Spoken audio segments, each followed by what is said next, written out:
మొదటి కొరింథీయులకు 12వ అధ్యాయం.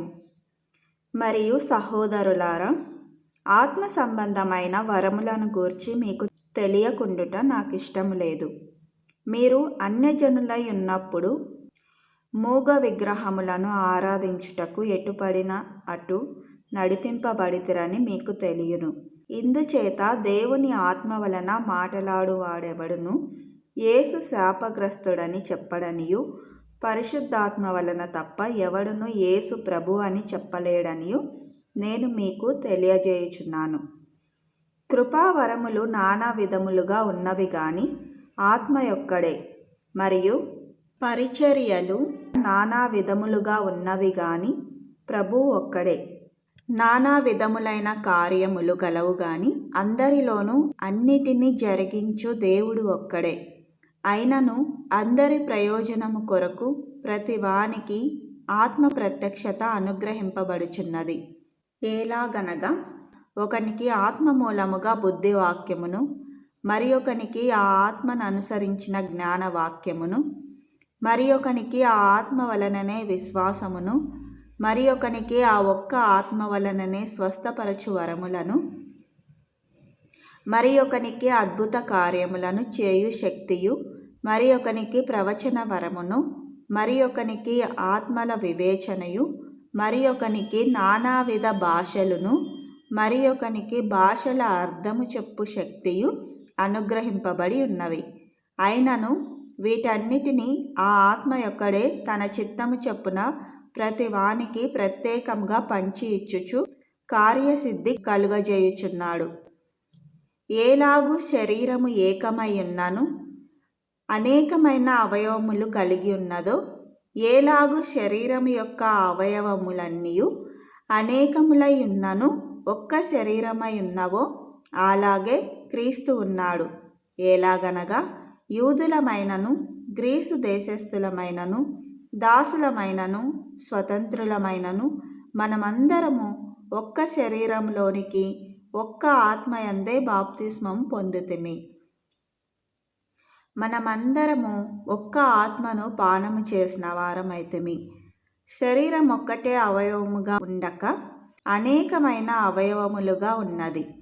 నేను చెయ్యి కాను గనుక శరీరంలోని దానను కానని పాదము చెప్పినంత మాత్రమున శరీరంలోనిది కాకపోలేదు. మరియు నేను కన్ను కాను గనుక శరీరంలోని దానను కానని చెవి చెప్పినంత మాత్రమున శరీరంలోనిది కాకపోలేదు. శరీరమంతయు కన్నైతే వినుట ఎక్కడ? అంతయు వినుట అయితే వాసన చూచుట ఎక్కడ? అయితే దేవుడు అవయవములలో ప్రతి దానిని తన చిత్త ప్రకారము శరీరములో నుంచెను. అవన్నీ ఒక్క అవయవమైతే శరీరం ఎక్కడ? అవయవములు అనేకములైనను శరీరం ఒక్కటే.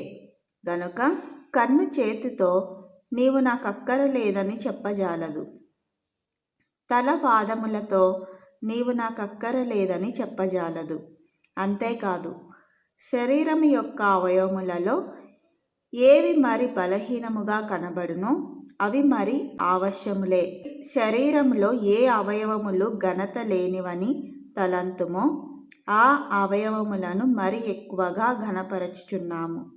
సుందరములు కాని మన అవయవములకు ఎక్కువైన సౌందర్యము కలుగును. సుందరములైన మన అవయవములకు ఎక్కువ సౌందర్యం అక్కరలేదు.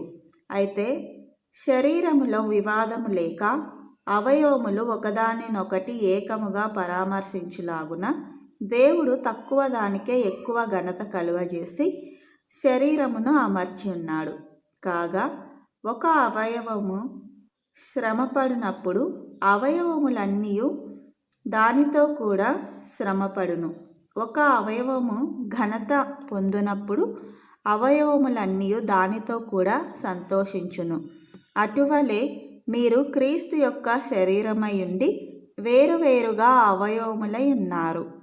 మరియు దేవుని సంఘములో మొదట కొందరిని అపోస్తలులుగాను, పిమ్మట కొందరిని ప్రవక్తలుగాను, పిమ్మట కొందరిని బోధకులుగాను, అటు పిమ్మట కొందరిని అద్భుతములు చేయువారిని గాను తరువాత కొందరిని స్వస్థపరచు కృపావరములు గలవారిగాను, కొందరిని ఉపకారములు చేయువారినిగాను, కొందరిని ప్రభుత్వములు చేయువారినిగాను, కొందరిని నానా భాషలు మాట్లాడువారినిగాను నియమించెను. అందరూ అపోస్తలులా? అందరూ ప్రవక్తలా? అందరూ బోధకులా? అందరూ అద్భుతములు చేయువారా? అందరూ స్వస్థపరచు కృపావరములు గలవారా? అందరూ భాషలతో మాట్లాడుచున్నారా? అందరూ ఆ భాషల అర్థము చెప్పుచున్నారా?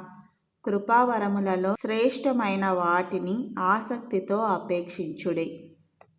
ఇదియుగాక సర్వోత్తమమైన మార్గమును మీకు చూపుచున్నాను.